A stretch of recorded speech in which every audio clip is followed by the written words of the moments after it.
தமிழ்நாட்டிலே முதன் முறையா ஆட்சி தமிழ் IAS அகாடமியில எல்லா புத்தகங்களையும் தமிழ்ல மொழிபெயர்த்து முறையா வழிகாட்டிய ஆட்சி தமிழ் IAS அகாடமிக்கு என்னோட நன்றிகளை தெரிவிச்சுக்கிறேன்.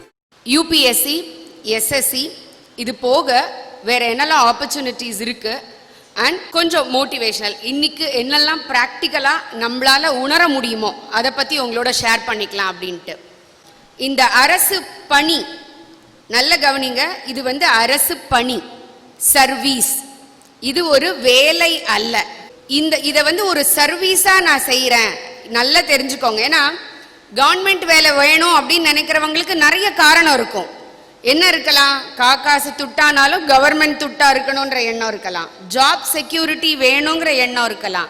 ஆனால் அது அனைத்திற்கும் மேல நான் ஏதாவது ஒரு வகையில் இந்த சமுதாயத்திற்கு நேரடியாக பயனுள்ள வகையில் இருக்க வேண்டும். அது எங்க முடியும் அப்படின்னா இந்த சர்வீஸ்ல தான் முடியும். அதனாலதான் இத சர்வீஸ் அப்படின்னு சொல்றோம். மற்றது எல்லாத்தையும் வேலைன்னு சொல்றோம், இதை மட்டும் சர்வீஸ்ன்னு சொல்றோம். நம்ம வேலையில்லா திண்டாட்டம் ஜாஸ்தி ஆயிடுச்சு, GDP குறைஞ்சு போயிடுச்சு அப்படின்னு நம்ம நிறைய பேசிக்கிட்டே இருக்கோம். ஆனா இதோடைய பின்புலத்தை நம்ம யாரும் யோசிக்கிறதே இல்லை. ஏன்னா நம்ம தேடுறதே இல்லை. அதுதான் அந்த தேடினோம் அப்படின்னு சொன்னா www.fresherslive.com இந்த வெப்சைட்ல போய் நீங்க பாத்தீங்கன்னா கவர்மெண்ட் ஜாபே இந்த TNPSC இல்லாம SSC இல்லாம UPSC இல்லாம 80,000க்கும் மேற்பட்ட வேலைகள் இருக்கு. ஆனா நாம அதற்கு எந்த வகையில் நம்மை தகுதிப்படுத்தி கொண்டிருக்கின்றோம், அதுதான் அதுல ரொம்ப இம்பார்ட்டன்டான விஷயம். நீங்க அந்த வெப்சைட்ல போய் பாத்தீங்கன்னா உங்களுக்கு தெரியும். Southern eastern coal fields limited SECL னு சொல்லுவாங்க. அந்த SECLக்கு 5500 வேகன்சிக்கு மேல இருக்கு. BRO பார்டர் ரோடு ஆர்கனைசேஷன் சொல்லுவாங்க. இதுக்கு எல்லாத்துக்கும் என்ன வேணும்னா ITI diploma any degree. NYKS Nehru Yuva Kendra சங்கத்தம், அதுல ஒரு 329 ஜாபுக்கு மேல இருக்கு. ரெப்கோ பேங்க்ல இருக்கு, ஏர் இந்தியால இருக்கு, இந்தியன் ஏர்ஃபோர்ஸ்ல இருக்கு, ONGC அதுல வேகன்சி இருக்கு. RCFL Rashtriya chemicals and fertilisers, BSc chemistry முடிச்சிருப்போம். ஏன்னா இந்த கெமிஸ்ட்ரி மேக்ஸ் பிசிக்ஸ் முடிச்சவங்களோட ஒரு பெரிய எண்ணம் என்னன்னா நம்ம டீச்சருக்கு தவிர வேற என்ன பண்ண முடியும் அப்படின்ட்டு தான். ஆனா நம்ம சென்ட்ரல் கவர்மெண்ட் லெவல்ல இந்த ராஷ்ட்ரிய கெமிக்கல் ஃபெர்டிலைசர்ஸ் லிமிடெட் மாதிரி நிறைய சென்ட்ரல் கவர்மெண்டோடைய கெமிக்கல் இண்டஸ்ட்ரீஸ் இருக்கு. அதுல நீங்க வேலைக்கு போக முடியும். BIS இந்த ISIன்றது இன்னைக்கு BIS மாறிடுச்சு, உங்க எல்லாருக்குமே தெரியும். பியூரோ ஆஃப் இந்தியன் ஸ்டாண்டர்ட்ஸ்னு, அதுல 115 வேகன்சி இருக்கு. Steel authority of India SAIL, அதுல 202 வேகன்சி இருக்கு. நவோதயா வித்யாலயா, நம்ம எதை தமிழ்நாட்டுக்குள்ள வர வேண்டாம்னு சொன்னோமோ அந்த நவோதயா பள்ளியில any degree with B.Ed 1102 vacancy இருக்கு. அண்ட் மெக்கன் கம்பெனி லிமிடெட், மெக்கன் கம்பெனின்றது ஒரு சென்ட்ரல் கவர்மெண்டோட ஒரு கன்சல்டன்சி. நம்ம சென்ட்ரல் கவர்மெண்டோட எல்லா இதுக்கும் டெக்னிக்கல் பீப்புளை ரெக்ரூட் பண்ணி அவங்க சர்வீஸ்க்கு கொடுக்குறவங்க. ஸோ அதில் உங்களுக்கு வேகன்சி இருக்கு. SBIல இருக்கு. DRDO defence research development organisation, DRDOல வேகன்சி இருக்கு. இத்தனை வேகன்சியும் SSC இல்லாமல், UPSC இல்லாமல், TNSC இல்லாமல் நம்ம கிடைக்கக்கூடிய வாய்ப்புகள். ஆனால் நாம் எத்தனை பேர் அதை அறிஞ்சு நம்ம செயல்படுறோம் அப்படிங்கிறதுல தான் இருக்கு. அடுத்தாற் போல இதை நான் 2 செக்மெண்டா பிரிச்சுக்கிறேன். ஒன்று உங்களுக்கு SSC அண்ட் UPSC. ஓகேங்களா? SSCயை பொறுத்த வரைக்கும் ஃபுல்லாக சென்ட்ரல் கவர்மெண்ட் போஸ்டிங்ஸ் இருக்கும். ஸோ அதில் அந்த ஸ்டாஃப் செலெக்ஷன்ஸ் எக்ஸாம்ஸில் 4 கைண்ட் இருக்கு. Combined graduate level examination, combined higher secondary level examination, multi tasking staff exam, stenograph exam.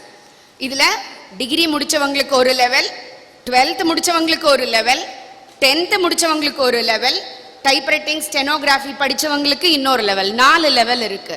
இது எல்லாமே சென்ட்ரல் கவர்மெண்டோட ஆர்கனைசேஷன்ல நீங்க பணி அமர்த்தப்படுவதற்காக உண்டான வாய்ப்புகள்.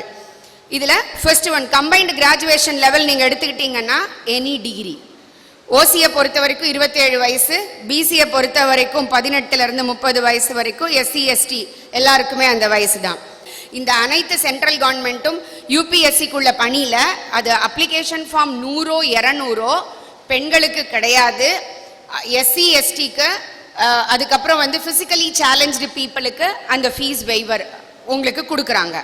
இதுல என்ன போஸ்டிங்லாம் இருக்கு அப்படின்னு நீங்க பாத்தீங்கன்னா, inspector central excise and customs, inspector of income tax, assistant in central secretariat, central vigilance, central commission ministry of external அஃபேர்ஸ்ல, auditor, accountant, upper division clerk, tax assistant in income tax, tax assistant in central excise and customs. இத்தனை வேலை வாய்ப்புகள் ஒரு degree படிச்சு முடிச்சவங்க இந்த exam எழுதி clear பண்ணீங்கன்னா உங்களுக்கு கிடைக்கக்கூடிய வாய்ப்புகள் இருக்கு.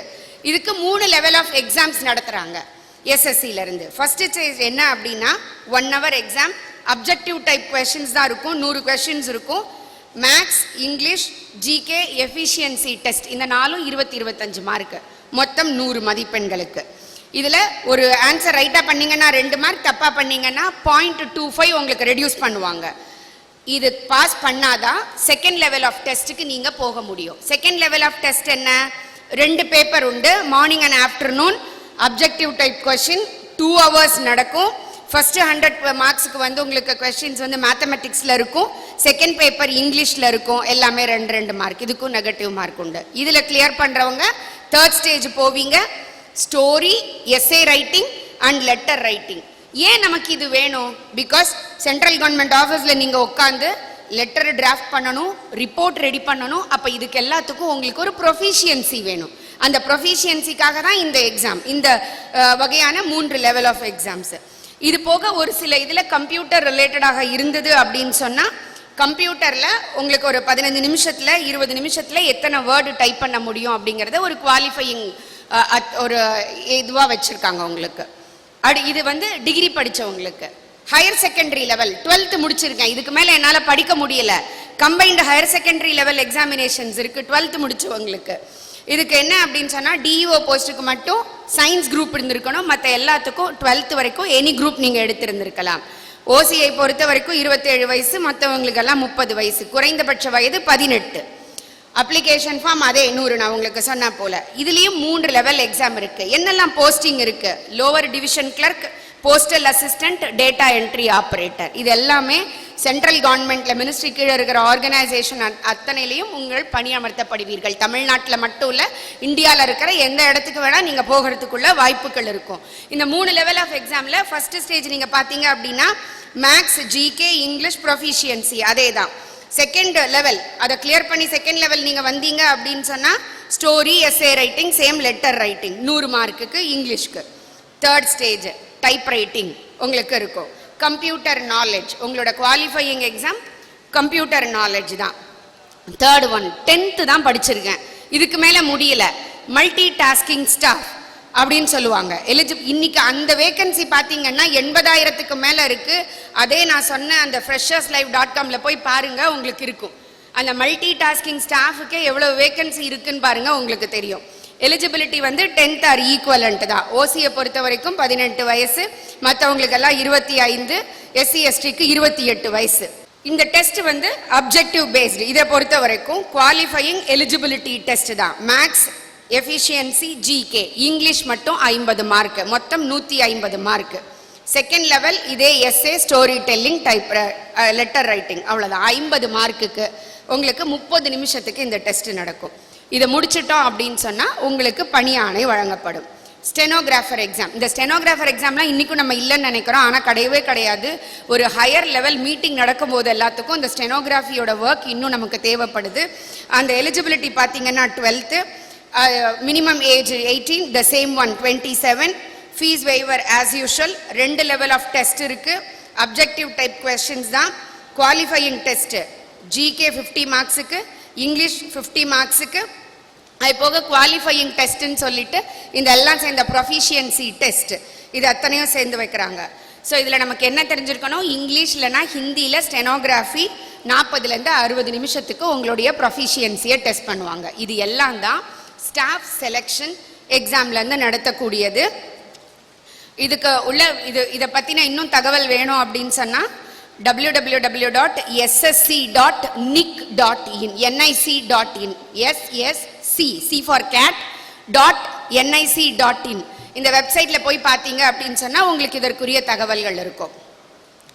அடுத்தாற் போல யூபிஎஸ்சி எக்ஸாம்ஸ், இது எல்லாருடைய மிகப்பெரிய ட்ரீம் இல்லையா இன்னைக்கு. ஏன் அப்படின்னு சொன்னா, நீங்க ஏதாவது ஒரு விஷயத்தை நீங்க சொன்னீங்கன்னா வீட்டில் சொல்லுவாங்க, ஆமா நீ பெரிய கலெக்டர், ஆர்டர் போடுற அப்படின்னு சொல்லுவாங்க. ஏன் அப்படின்னு சொன்னா, அந்த ஒரு ஆர்டர் அப்படின்ற ஒரு கெப்பாசிட்டிக்கு வர்றதுக்கு நம்ம உபயோகிக்கக்கூடிய வார்த்தை ரொம்ப சாதாரணமான வார்த்தை வந்து, நீ என்ன பெரிய கலெக்டரா அப்படின்னு கேட்போம். அதே மாதிரி ஒரு சின்ன விஷயத்தை நம்ம கண்டுபிடிக்கணும்னு சொன்னா, நீ பெரிய ஐபிஎஸ் ஆஃபீஸர், இதை வந்து நீ கண்டுபிடிக்க போற அப்படின்னு சொல்லுவாங்க. இது வந்து ரொம்ப சாதாரணமாக நம்ம லைஃப்ல ஈடுபாடு நார்மலா பேசக்கூடிய வழக்கு.